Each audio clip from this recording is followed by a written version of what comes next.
दोस्तों, मुझे लग रहा है मेरी मस्ती है ना बहुत ज्यादा हो गई है, क्योंकि घर वाले सब बोलते रहते हैं मैं बहुत मस्ती करता हूँ, बहुत मस्ती करता हूँ। तो क्या करूँ, मैं मस्ती करना छोड़ दूँ?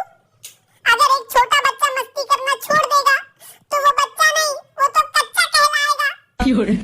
लेकिन एक काम करता हूँ, थोड़ी देर चुपचाप बैठता हूँ ताकि घर वाले को लगे मैं शांत हूँ, और उसके बाद मस्ती शुरू करता हूँ।